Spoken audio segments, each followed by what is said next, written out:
maybe some mistakes and maybe confusing situations. We ask you to forgive us for this. And so, Ruth, we are ready to start it. Excellent. Dear pupils, teachers, and all our guests, welcome to our first conference, teleconference, and we hope that everything will be, everyone will be interested in the issue of the educational system and in Russia and the UK. Fortunately, Skype has provided us with such an opportunity to talk with our guests, and we really hope that it will be interesting for all of us. Let's begin. Ruth, could you introduce yourself, please?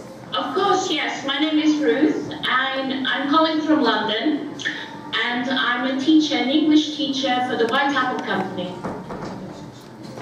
Okay, and my name is Nikita. My name is Dash. And now let's start. The first subject to discuss is primary education. Who wants to give us some information about primary education in Russia? Please. Hello, Ruth. My name is Hello.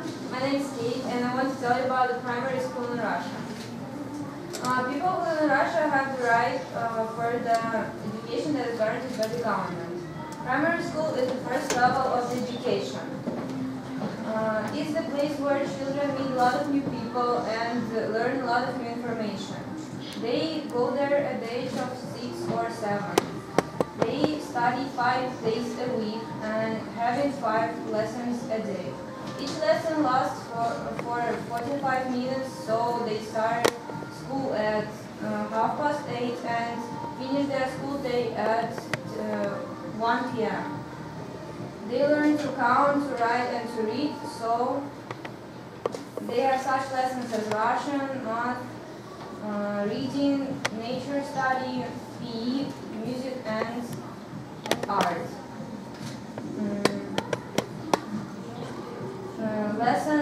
There are also a lot of schools in Russia where children start learning English or another foreign language since 2nd grade.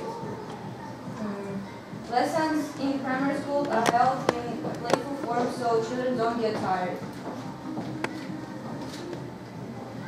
That's all. Oh, excellent. Thank you. Can I ask one question? Yes. Yes. You mentioned that children learn the lessons in a playful way. Do they sit, for example, the old schools, you had to sit in front of the teacher and in rows, or do they sit in a group around the table? Hello, Ruth,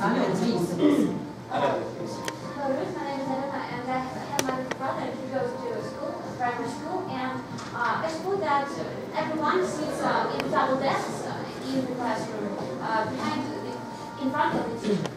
I see, because in the UK they sit around the table, the same way that you're sitting, so they work in groups, if you see it.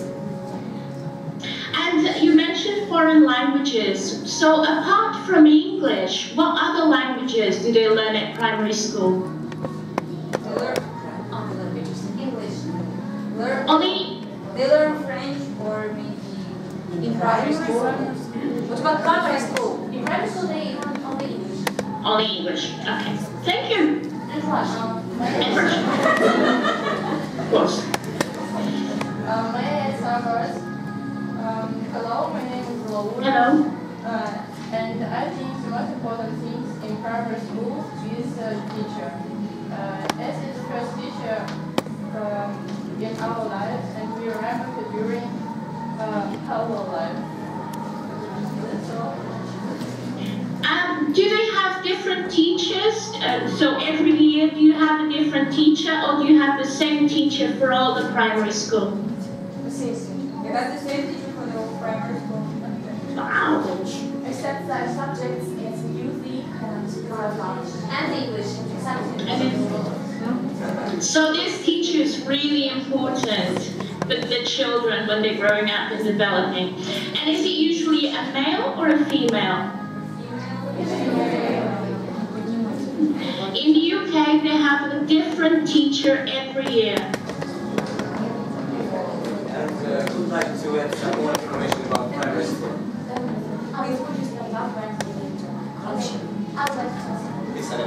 As I've mentioned, I have my brother who goes to primary school, and I think that the amount of information that is given to him is, and to every student is too big. And I think that we study everything too deeply because some classes are too complicated even for me, and I don't get what they want from me sometimes. And I think that it's bad. But some people think that it opens horizons, big horizons, and develops students as personalities and helps them to grow morally.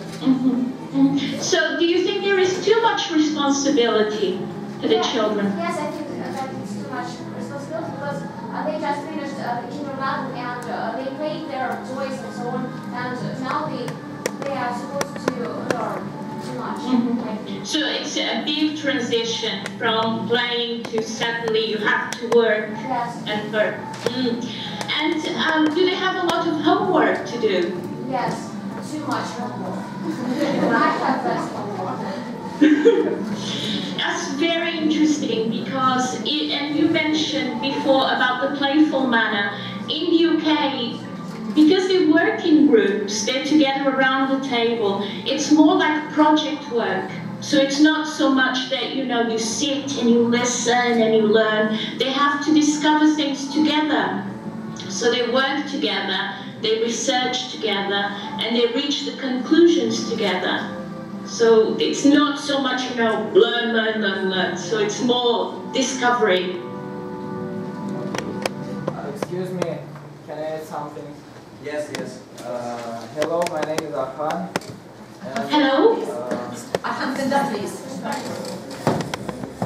can say that many children, a lot of children in our school would like to do some kind of sport, and they would like to visit some competitions after school, and that's why there are a lot of extra subjects or extra activities in our school. That's all. So is physical education and sports really important in your country? Yes, I think yes. And is this something that all the children do or only certain children? Could you repeat your question, please? Of course. Is this something that all the children do? All the children participate in sports activities after school, or only a certain group of children? Certain group of children. And what are the most popular sport activities for the children?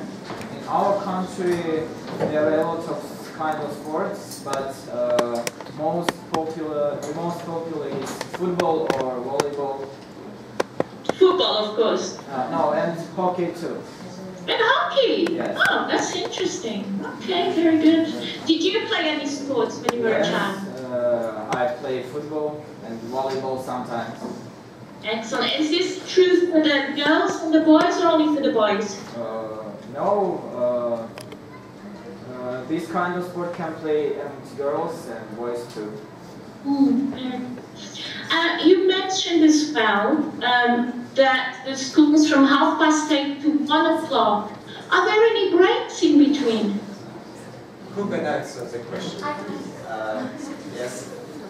And the lesson lasts for 45 minutes, and then we have 15 minutes break. I see. What about lunch? Lunch?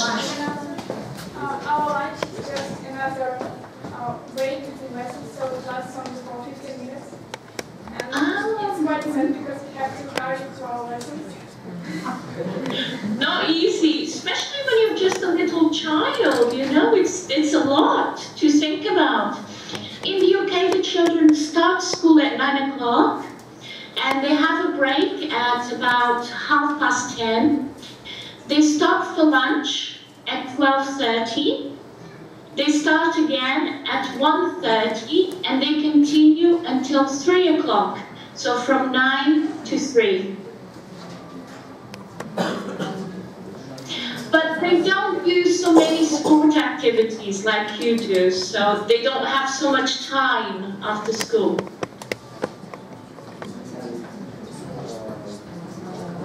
Could you maybe introduce your primary educational system?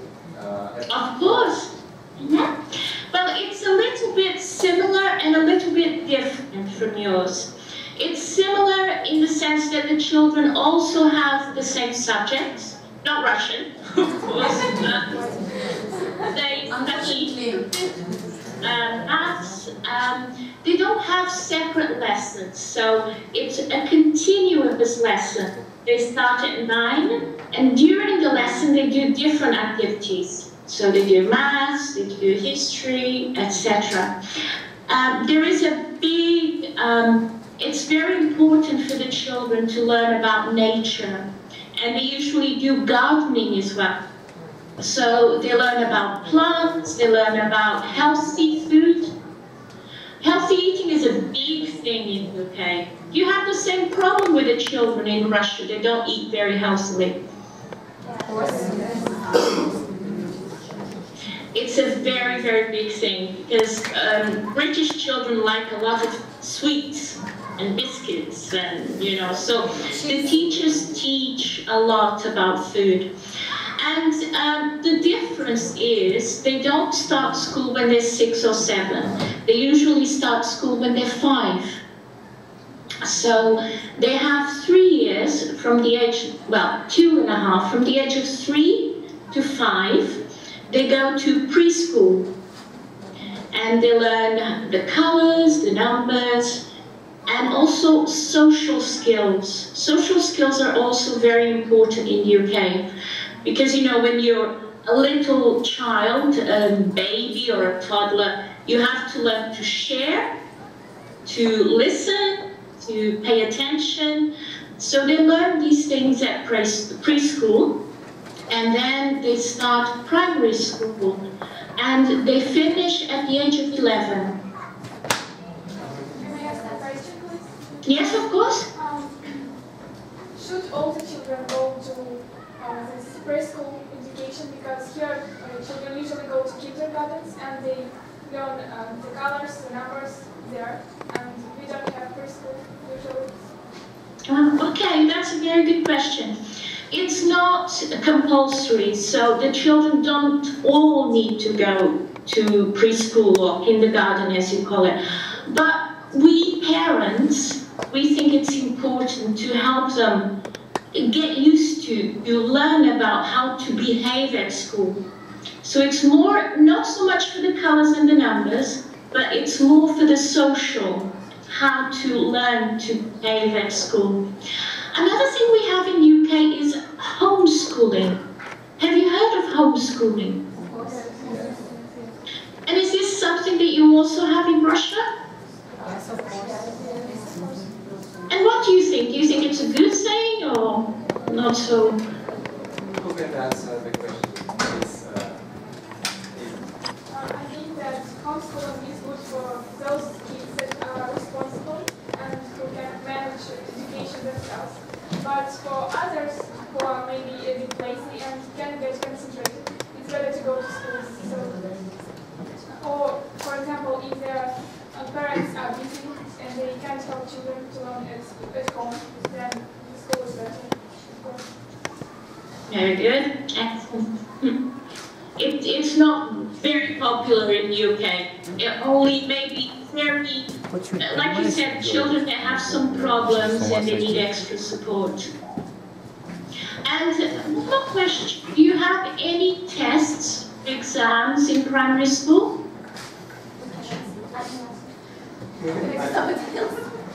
Masha, guys, please, be active. So my name is Masha, and I would like to say that in primary schools, children don't have such difficult tests because teachers concentrate their attention on their first knowledge of humans, and they would like to discover them in knowledge that is important for them. But tests is too difficult, and maybe tests are more popular in the secondary school or in other secondary schools. Excellent, thank you. Very good. And what happens if the child has difficulties? Do they stay in the same year or do they continue to the next year? Please. Dasha, please. Dasha, please. I think so. Maybe in primary school. Hello, my name is Dasha, and I would like to say that in primary school, pupils are continuing their education, but if you are in secondary school, if you study not so good, so well, you should stay on 1 more year. only 1 year. So only in secondary school? And I can add maybe to have some problems in primary school. It's a big problem because it's not easy to have problems in primary school because it's not very difficult. No, it's easier to have problems in primary school. Yes. Because, okay, example, nature study, it's too complicated. Do you know any insects? Can you name them? I can't do that. And I can't help my brother to do that. And I don't think that it's very good. I think it's a problem. Nature study is the most difficult subject for you in the... for me and for my brother. Yes. This is very interesting. In primary schools in the UK, if the child has difficulty, they have help from another teacher. So they have extra help. So if they have difficulties reading, an assistant teacher will come and spend time with them to help them. For free? For free? That's a good question, yeah? No, definitely for free. I would like to ask you some questions between relationships between classmates in primary school. For example, if there are some problems between social relationships in a primary school, does the teacher help children to solve their problems, to talk with them, or maybe give them some advices? That's a good question. A big thing in schools in the UK is bullying. Do you know bullying? Well, it depends on how serious the problems are. If there is a case of suspected bullying, then the teachers become all involved. The teachers, the parents, everything. If it's just, the children don't have a good relationship, the teachers like to let them, find out a way to reach a compromise, to be friends. But it's taken very seriously. So if there is a case of bullying or violence, is not acceptable at all. Does that answer your question? Yes. And maybe, do you have, is it clear for you our educational system, primary educational system?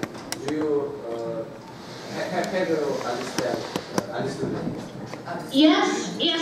I would like to ask the same question that, was it Dasha? I'm sorry, that asked the question about the problem with sorry. I would like to ask the same question about your schools. What happens if there are problems between the students? So, in our primary schools, there are not so much problems because all pupils are very friendly and they would like to communicate and play with each other in the breaks. And in my opinion, only in the secondary or upper secondary schools there are some problems when the teenagers have difficulties when they are in character making. I see. Okay, thank you. And maybe we will speak about secondary school now. Okay. And we began from the secondary school in Russia. Okay. Who would begin, please? Hello, my name is Dasha, and I would like to tell you about secondary school education in Russia. Secondary school is compulsory in Russia. Traditionally, it is divided into 5 years, which works from 5th to 9th, and it usually lasts for 5 years. Secondary school goes 6 years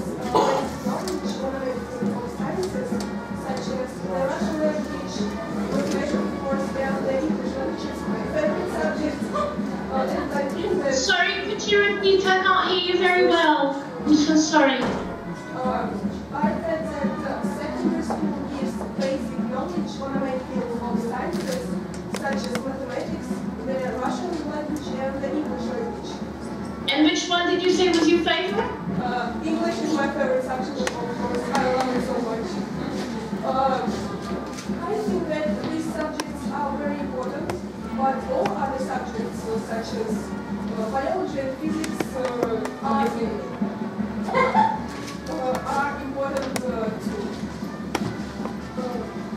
And I would like to add some information. Physics and biology. Chemistry, biology. I don't know if you can hear me, but I have no sound. I would like to add some information. I can't hear you. What I will do, if you just wait 1 second, I will phone you again, okay?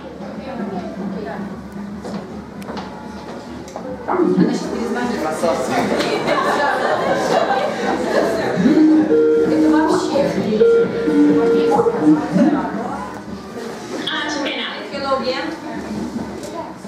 I would like to add some information.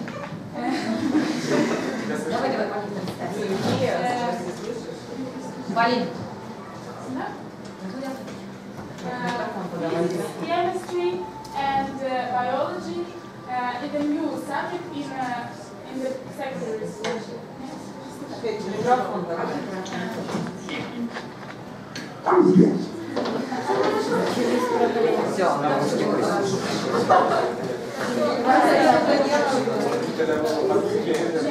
Ребят, пожалуйста, поактивнее работайте.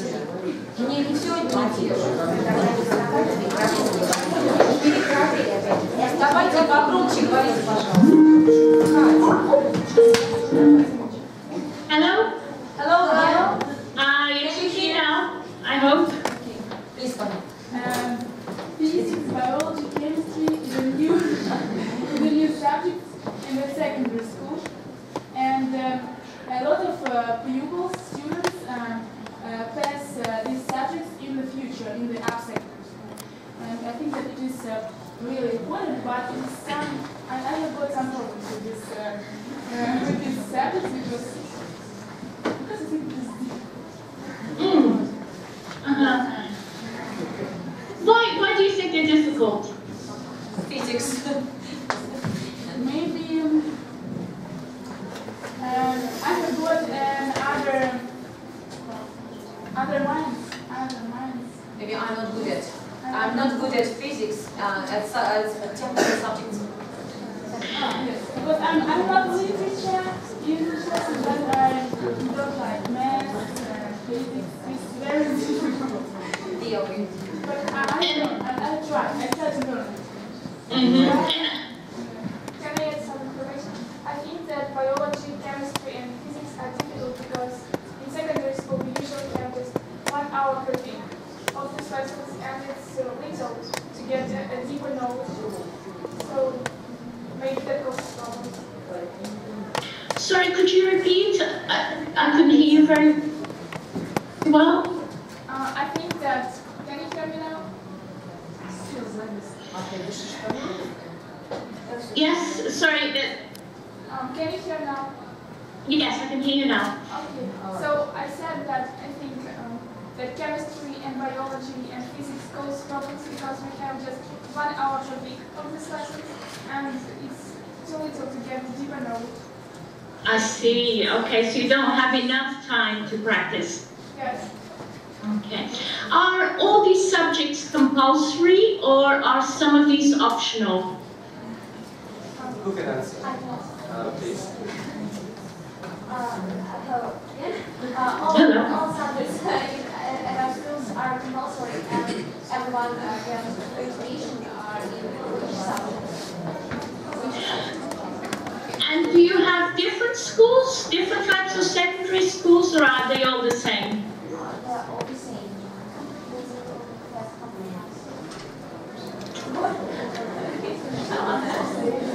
And maybe who can add some information? By the way,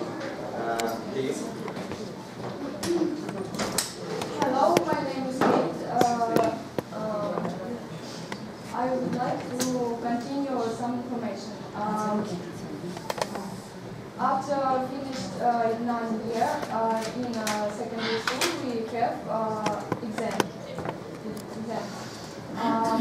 We have 2 subjects which is compulsory. It is there are mathematics and Russian language. Can you hear me?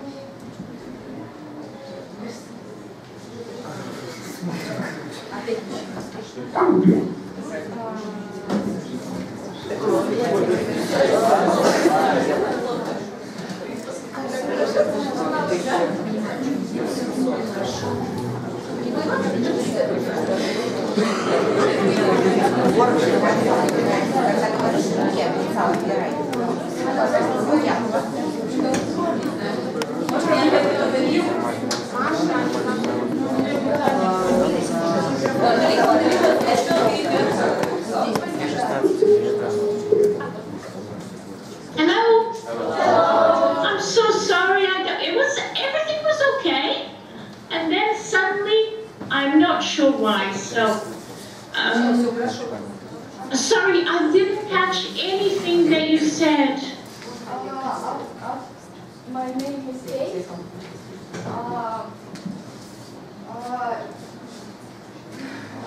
I would like to continue information about secondary school.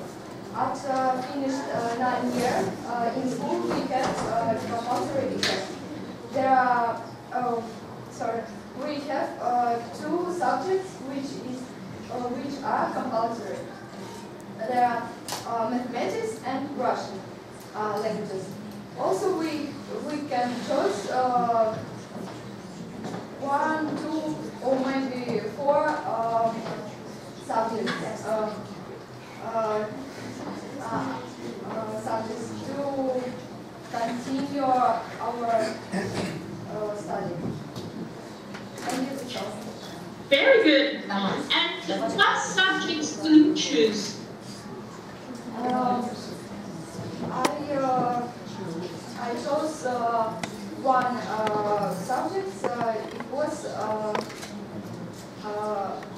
was English language. Oh, very good. Can I ask you 1 question? Of course. Have you got any friends in secondary school? Good question. Okay, so there are, similar to you, we have to stay at school until we finish the exams. There are 2 sets of exams. There's one when you are 16, and again when you are 18. It depends if you want to go to university or not. So if you want to go to university, you have to do the exams when you're 18. But if you don't want to go to university, you can just do the exams when you're 16 and then go to college. And in college, you can do like a technical course. So you can learn, for example, construction, hairdressing, any other type of job that you might be interested in. So we have what we call the O levels when you're 16, and we have the A levels when you're 18. And similar to you, we also have English and maths are the most important ones. And then we have optional subjects, which depend on what you want to do. So before you choose your optional subjects, you need to check the university you want to go to and find out what the university asks you to complete.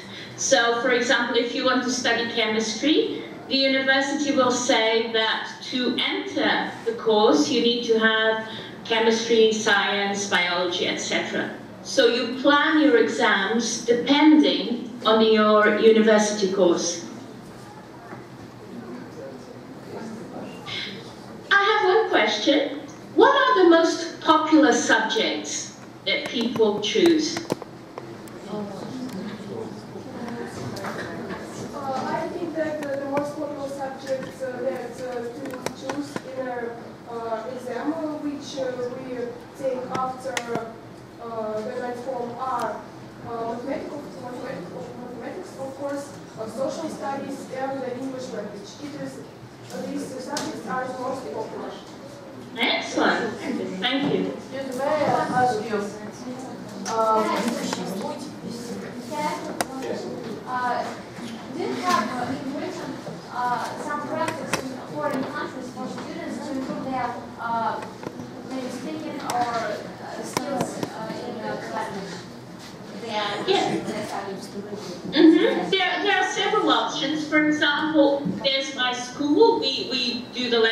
Skype, so people can do it on Skype while they're studying at university.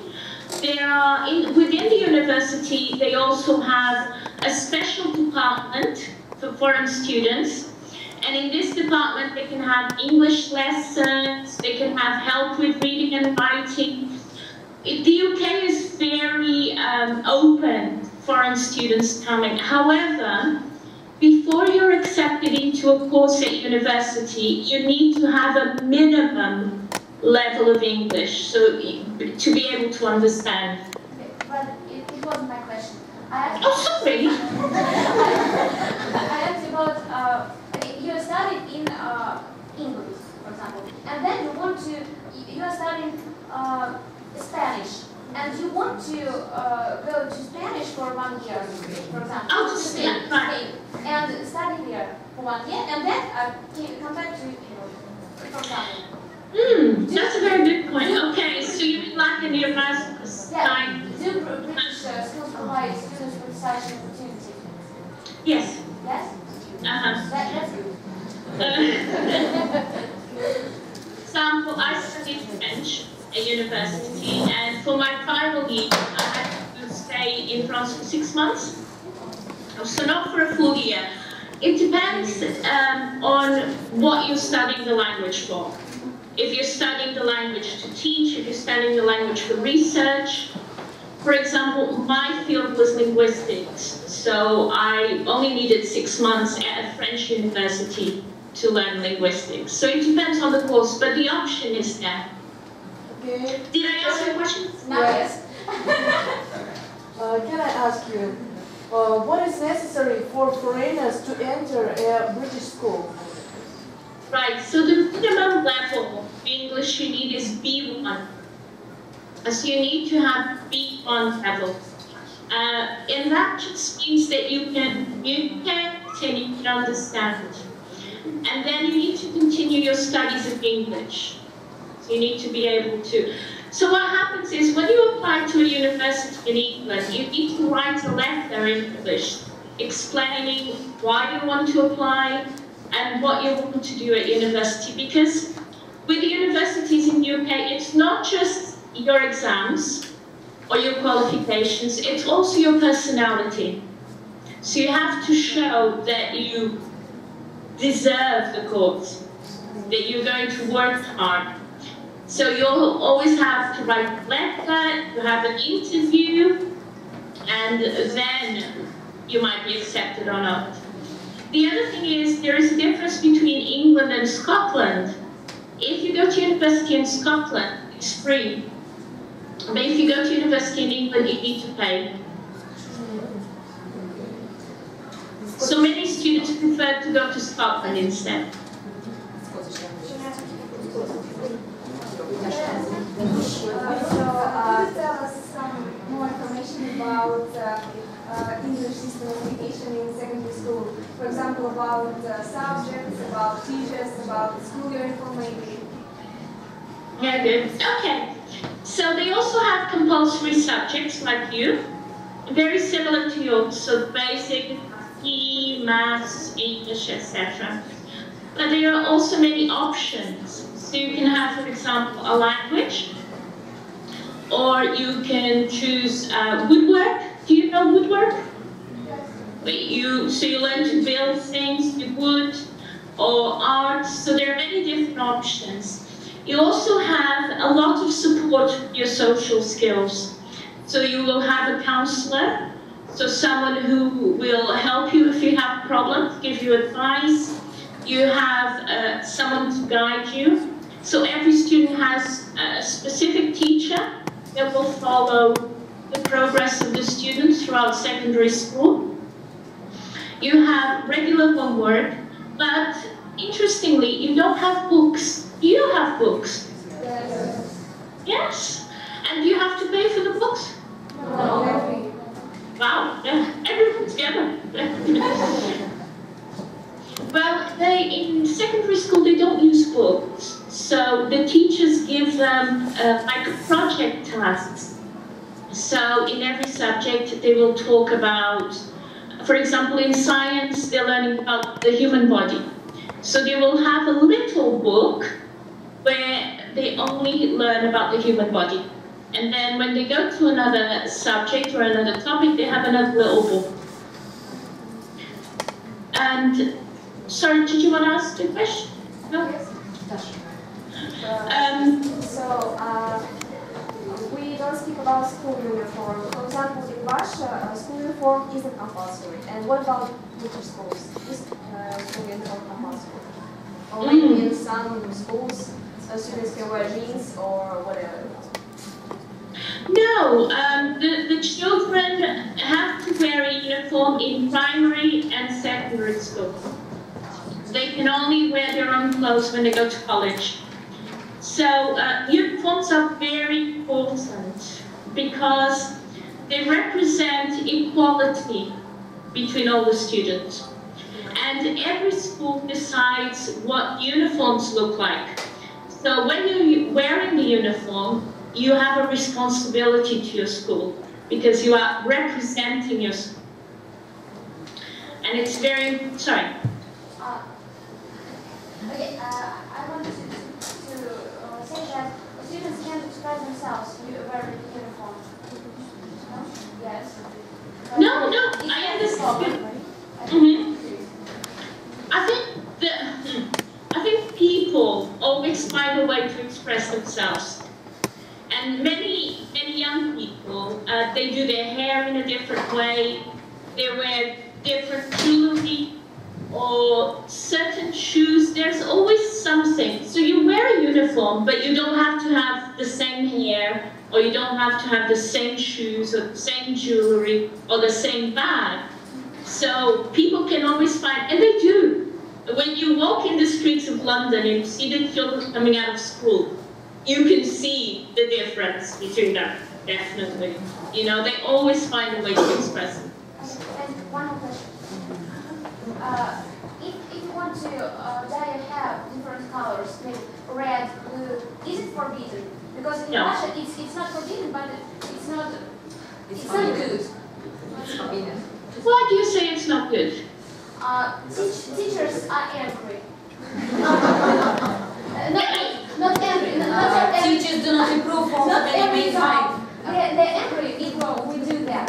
If my friend, she dyed her hair blue and yellow, not yellow, and green. And my teacher, she was angry. I don't understand why. It's very common here. Yes, the only thing that the schools really don't like is piercings. You know, when you have like a ring in your nose or a ring in your eyebrow, yeah, they don't like that. And even ear? No, ear's okay. Okay. Yes, but hair color is not a big problem. So I'm going to ask you some questions about exams. Is it very difficult for students in secondary school to pass their exams, or students have a great opportunity to get all the necessary knowledge from their teachers and in the extra courses? Yes, they do get, they have 2 years to prepare for the exams. So they will study, they go to school at the age of 11. Between the age of 11 and 13, they just learn, no exams. Between the age of 13 and 16, they start preparing for the exams. So they have a long time to study and prepare. And there is a lot of support from the teachers. But I think the most important thing is to get the support from the parents. And sometimes the parents are not so helpful.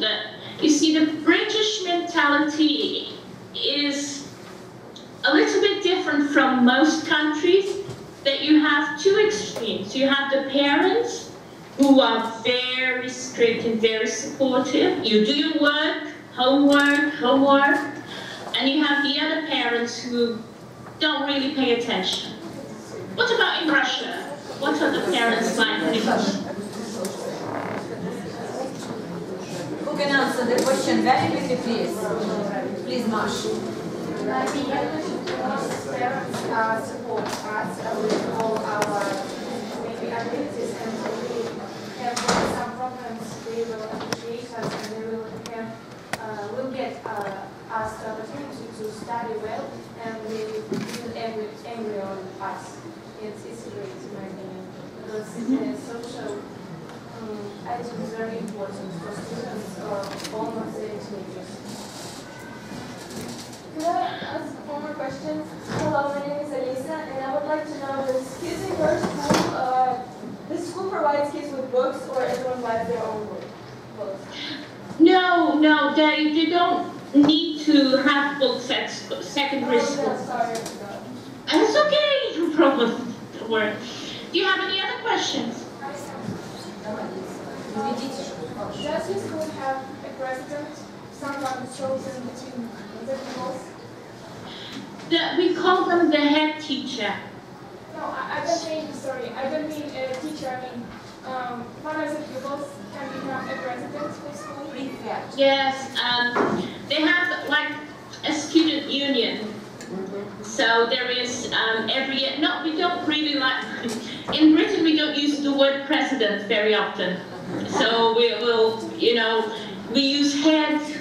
It's, because of the monarchy, it's not a very popular word.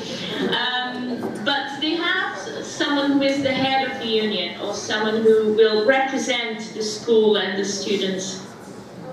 Sorry, the sound is going again. Is here? Can you hear us? I will call you back if you can hear me. We can hear you, of course.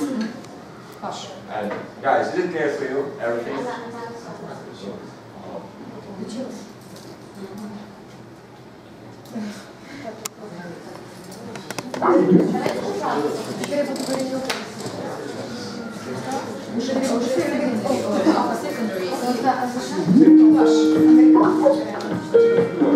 Hello? Hello? Oh. Okay? Okay, guys, is everything clear for you? Yes. Ruth, how about you? Do you understand every point of Russian secondary education? Yes, nobody mentioned what happens if you don't want to go to university. Are there any options? If you want... This point is connected with upper secondary education, so let's speak about it. In Russia, it is only 2 years, the 10th, 11th, and only after the 11th form, we go to universities. And so, who wants to tell something about it? Oh, please. You can just pass your exams after the 9th grade and go to the college and then start working. But if you want to go to university, you have to stay for the 10th and 11th grade and then go to the university. And what are the most popular courses at university? Law? Management, most popular course. And maybe teach course that makes students teachers after graduating from. Teacher training. Yes, and maybe translator. Yeah, yes.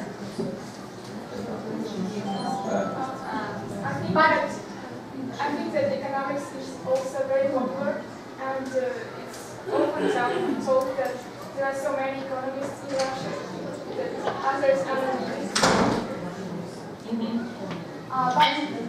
But if you go to the college after the 9th form, you can work, but you can go to the university too, and you don't need to pass any exams. And I think it's good for people who can do that. They can manage to pass the exams. But it's not fair to those who pass the exams, because it's too difficult. It's very difficult, I think. Yeah, it's quite different from the UK. As I said, in the UK, it's very much you do college or university, you don't have the option. Okay. Yes. And can I ask some questions? Here in Russia, we don't have the gap year, and it's not fair for boys because they don't have time to find themselves or so on. Because if they don't pass exams and if they don't go to university, they go to the army and Only boys. only boys. Yes. Girls don't go to the Girls. army. And it's not fair for boys not having gap year. And what about women? They have gap year. Can you tell us some information about it? Well, our position with the army is slightly different. It's voluntary. Voluntary. So if you want to join the army, it's your decision. So you don't, it's not if you don't go to university, you have to join the army. The army is more of a professional option if you want to do it. Contract, yes? Contract. Yes, it's something that you decide to do professionally. So you don't want to study, you don't want to have a job, you can join the army. In terms of the gap year, you have as long as you want after you finish your exams. You don't have to go to university because you've got your exams, you've got your certificate. You can go to university when you're 25, when you're 50. You don't need to go immediately. So you can have 1 gap year, 10 gap years. It's up to you. You don't need to write the exams one more time. The results. No. Okay. I guess. Please. So, I would like to ask a question about exams in upper secondary school. For example, if the student has some difficulties when maybe subjects, is it difficult to he or she to pass the A-level exams in 10 or 11 form? Sorry, I'm just going to double check I've understood your question. So if they have difficulties at school, can they still pass the exams? Is that the question? No. If the student is not very good at maybe math and Russian and English, is it very difficult to prepare for the exams and pass it successfully? Or it can study hard every day and every night, and it's very difficult to proceed. Very good. Well, what happens is because they have such a long time to prepare for the exam, 2 years. 2 years? Yes, 2 years. So it's very easy to see if they need extra help. So what happens is either the school or the parents will give them an extra teacher to have help to prepare with English and maths. Without the help, it's very difficult to pass. So for example, if their parents cannot get so much money to pay for the extra teacher, is students have the opportunity to get some knowledge in the school from the teacher in the extra courses, for example? Yes. And prepare for themselves? Yes, they do have the option. It's like in primary school. Equality is very important in the UK. So the schools need to make sure that all students have the same opportunities. So for example, someone who has learning difficulties, who needs extra help, it's the school's responsibility to give the help to the student. You mentioned that teachers usually help pupils and that they support them, but do your schools have a psychologist? Yes. They all have a psychologist and what we call a counselor. Do you know the difference between a psychologist and a counselor? No. Okay. A psychologist is someone who goes to university to study psychology. Okay, so they're like a doctor, if you like. A counselor is someone who does a shorter course to learn how to listen and support people.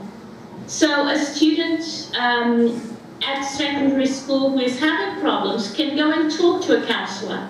And if it's not a big problem, the counselor can give them some advice.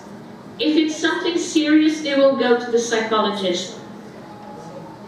Could I ask one more thing? Here in Russia, in the upper secondary school, we have like the subjects split into major and minor subjects. The school does do that so that it would be easier for kids to study what they will need in universities.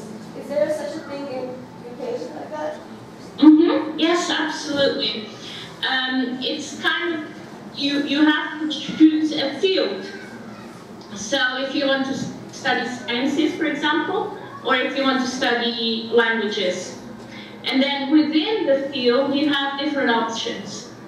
So again, like I explained before, you know what the university wants you to have.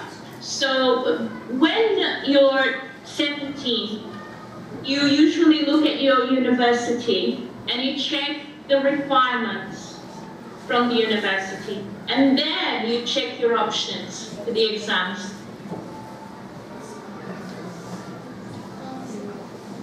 I have a question, in fact. I've heard of something you have in your country, which I never heard before, and it's called gymnasiums. What's a gymnasium?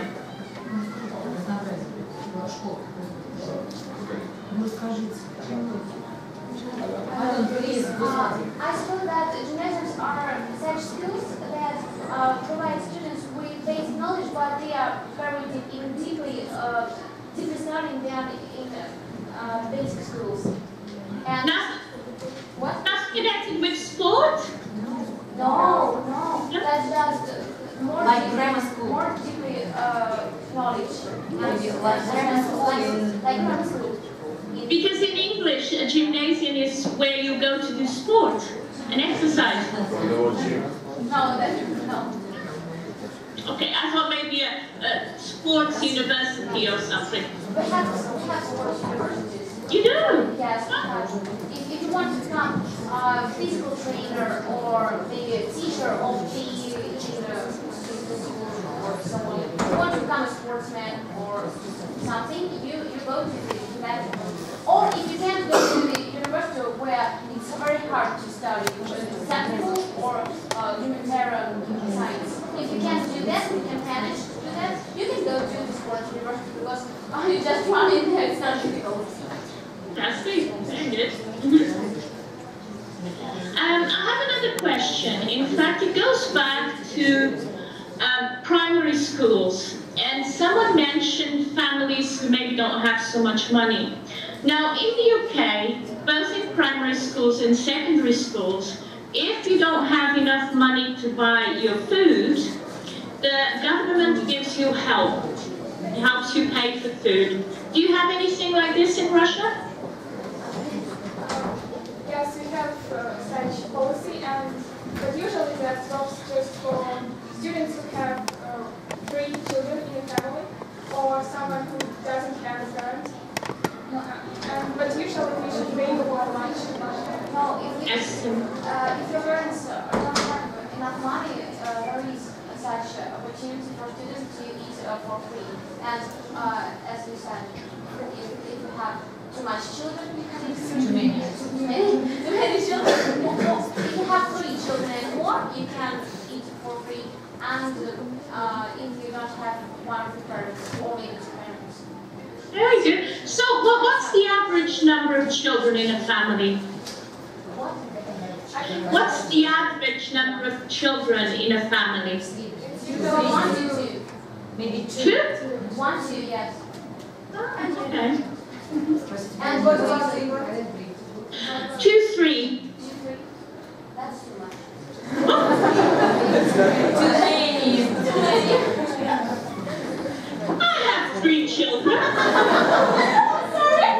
Простите, где они учатся, в какой школе?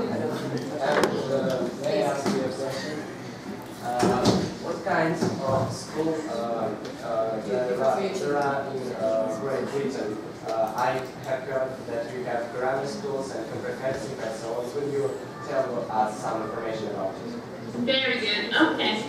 So we have the state school, which is a normal school, and you can go to a grammar school. Now, grammar schools are different because you have 2 options. If you're a very good student, you can get money from the government to go to a grammar school.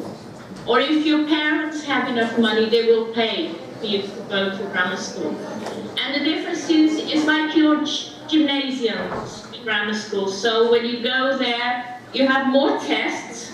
So you have an exam when you're 11, and it's called the 11th class. And you really learn, you know, it's very difficult. Comprehensive is a similar thing, but in secondary schools. But the comprehensive is not so big now, because more and more children are going to schools. And I think the reason is because there isn't a big difference with the secondary education. And there is also political and social attitude that, you know, you don't want to send your child to a private school because, you know, you're British and British government schools are good. So you shouldn't be sending your children to private school. So if you send your children to private school, you don't tell people. And where are your children studying? In a state school, of course. Or you just want to tell us? Sorry? No, not telling you. Now, in fact, the state schools in the UK at the moment are really good because the government we have, they do a lot of inspections. So they need to be quite good. I saw there was someone who wanted to ask a question. Hello, my name is Kirill, and I have a question. Do you have in your school drama or music clubs? Yeah. In secondary school, in upper secondary school. In fact, I studied drama in upper secondary school. So you have that. And you can also study drama at university and music at university. Okay. Sorry, here after students graduate from the upper secondary school, we have a big ball where we celebrate the end of the school life. Is there something in UK like that? There is now. When I was at school, no. But now I think it's like the American kind of import, because the Americans have, yes, and I think we started doing it, but it's only very recent. So it's kind of, What is the attitude of make British to these balls and proms? Prom, yes, that's the word. I think the young people are very happy because it's an opportunity to buy a new dress and it's an opportunity, you know, it's a big party. The older people think it's a stupid American thing. Why? Because I'm not saying me, but in general, we didn't have it. So it's that, what, you know, there is always that little bit of, the older generation has always that kind of attitude towards American kind of things, you know? For example, Halloween, and now everybody does Halloween. But before, you know, oh, Halloween, you know? So it's just generations. So you have the same in Russia, you have the prom. Yes.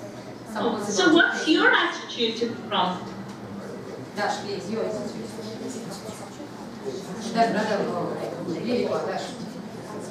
I think that they are very nice and it's always beautiful to go there, but you should buy a dress maybe, and these dresses are very expensive, but they are beautiful. And it's very good when you buy such an amazing dress and when you can wear it somewhere else.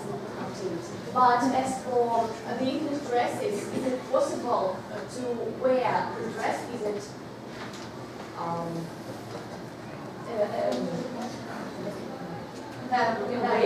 available to wear in usual life after the war? Not usually. Usually they're very long, and you know, the material is more expensive. So it's the ones I've seen now. You can't go to the supermarket with them. I would like to add some information. During the prom, we celebrate, we get our certificates and medals if you were if you're successful and you have just A levels. And then we go to the everyone in Moscow, everyone in Moscow goes to the same place, the Gorky Park, and we spend there the whole night. And I think it's beautiful because the night is very beautiful, and there are a lot of concerts and some singers popular, and they are presented, and it's very, very, very good. And you spend the last time with your friends, and I think that we should celebrate every such meeting. And you're beautiful with this makeup and this hairstyle and this dress, and you are young, dancing queen, 17, something like that. And I think that every country should have such opportunities to celebrate the great meetings. I'm not quite sure, because it's up to the school what they do. Like, for example, you said in Moscow, it depends on the school what they do. They always have a prom of some kind. In each city? But no, in each school, I would say. In each school in Moscow? No, sorry, in the UK, I mean. Okay. The schools in the UK, going back to the uniform, the schools in the UK are very much, they decide what they do. Okay, so they decide what uniform, what party, there is the council. The council decides when do you understand council? Local government?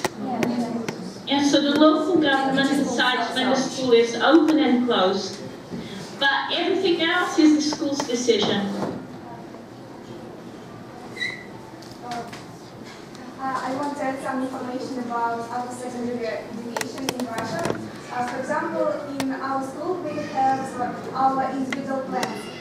For example, in 10th and 11th form we can choose the subjects that we want to learn more. For example, if I want to study in humanitarian university, I need to study English, and I want to study maybe 6 hours per week. And I can choose 6 hours, and my friend can choose maybe 3 or 2 hours. Have you got some thing in English or no? Exactly the same. So depending on what you want to do, so what's important for you, you decide how much time you spend on that subject, how many lessons you have of that subject. So yes, and so it's called the study time. Can I ask a question? Sorry, I want to know what do usually pupils do after school? Do they go just straight to home and do homework, or they hang out with their friends, or they have some extra activities after school?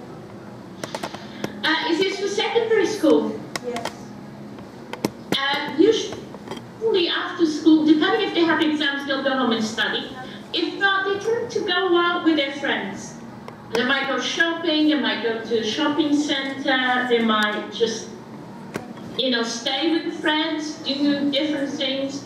Some, particularly boys, have sports activities, so football, rugby, but the majority spend time with friends. And in Russia? We usually hang out with our friends. Yeah, we walk and eat at home. And you don't go home. Do you have discounts for transportation for students, or maybe some discounts to go to museums or to exhibitions? Because here in Moscow we usually have discounts. You have, sorry, Vilma, you have? We have discounts for students, for example, for transportation and museums. Yes, when you go to secondary school, you get what we call a student card. And so this is a card that proves you're a student, and you can have discounts in travel, cinema, food, clothes, many different things. But you've just reminded me of something actually. You do school trips. Yes. And you do school trips abroad? Yes. Yes, sometimes maybe once a year or 2 times a year we can go somewhere maybe the teachers choose where we will go, and the teachers go there with us for free.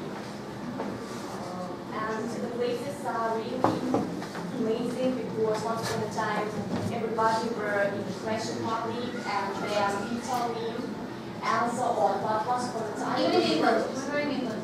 And in England, yes, and sometimes their trips are not short, but they were in St. Petersburg, or so on. Are they expensive? Now, yes. But there are some discounts. Yes. There are some discounts for There are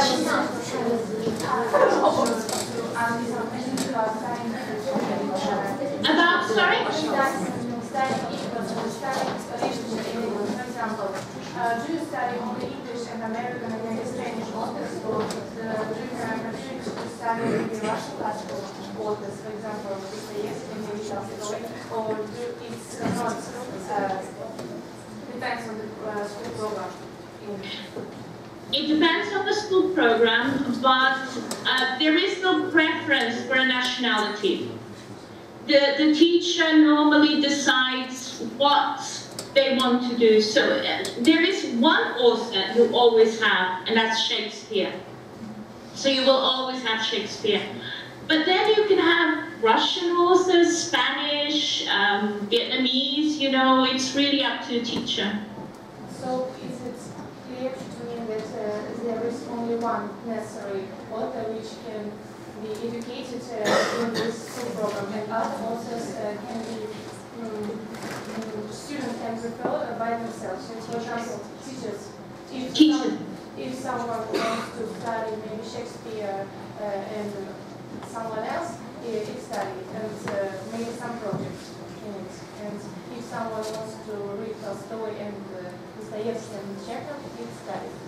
Mm-hmm. In fact, for example, I studied Chekhov.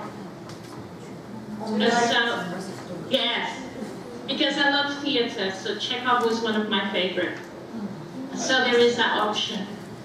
Now it's time to sum everything up, and I have a question. Could you name one, maybe the best point of your Britain system of education? Maybe after this conference, everybody of us will want to go abroad to the UK and study.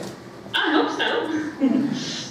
I think there is a big focus on helping people become more inquisitive, so to ask questions, to discover, to do research, and that goes from primary school all the way to university. So you are encouraged to think. So it's not about memorizing, it's about what do you think. Analyze and say your opinion. You made a point about the uniforms and the expression, and I will say that although we have uniforms, and although it may look like it's all about one way of thinking, it's not, in fact. It's about respect, individuality, and helping the child become a thinking adult. And that's something from every point in education, from little toddler, a 3-year-old, all the way up to a 21, 22-year-old. And I have a question. And the uniform is the same? If you are 3 years old and if you are 11 years old, the uniform will be the same? The what, sorry? The uniform will be the same. If you are 3 years old and 11. No. Depend. No. Well, in the primary school, it's the same. No, I said in primary and in secondary school, is it the same? No, they go to different schools, so different uniforms. In one school. They have one uniform in primary school and one uniform in secondary school. And what's the best point about Russian education? What do you think? What is the best point of Russian education? I wanted to ask you the same question. Maybe. The variety of subjects. I think from today's debate, what came across to me is that you have a strong emphasis on sport. And this is something that we don't have in the UK. We have PE, physical education, but I think our children could benefit from doing more sport, like you do. So for me, that's the best point in Russian education. And I have a question. What is the punishment for the kids who are into bullying? For example, in primary school, I was bullied a lot. And I asked our teacher, I asked her for help, and she said I was bullied by boys in my class. And the teacher said that it's like, okay, they are boys, they're in love with you, and so I had no help. And I was bullied, and it influenced a lot on my self-confidence. So what is the punishment for the kids who are into bullying? It's something that we think is very serious. So if we know that you're being bullied, a child is being bullied, not only the teacher, but the parents and the head teacher will be involved. There'll be serious consequences for the bully. And if it doesn't stop, if they continue to bully, they can be thrown out of school, they can be expelled from school. I have one more question. What is the punishment for bad study? If I have only bad marks, would I be punished? For example, as in Harry Potter, to write a lot one word. I don't need to tell lies. I don't want to tell lies. Oh no. What happens? My son is in secondary school, and 2 days ago, I received a letter from the school that he didn't do his French homework. So that's punishment. So when he came home that day, I gave him the punishment. Really, you know, the school will tell the parents, and it's the parents' responsibility to make sure the children do the homework or do the work. Okay, it is the sad fact, but our time is practically over, and we have got a lot of pleasure talking with you, with the English native speaker, and we have found out a lot of different interesting facts about English system of education, and I hope that you have learned a lot about our system of education, and we have got real pleasure. And me too, it's been wonderful. Thank you so much for inviting me. I've really enjoyed it. And I hope to see you again soon. Yeah. We were so glad to see you. Thank you very much one more time. Thank you. Good luck to you in your teaching skills, maybe. Thank you. Maybe use the practice of Russian system. With my son, I think I will. Okay, thank you so much. Bye-bye and have a very good day. Goodbye.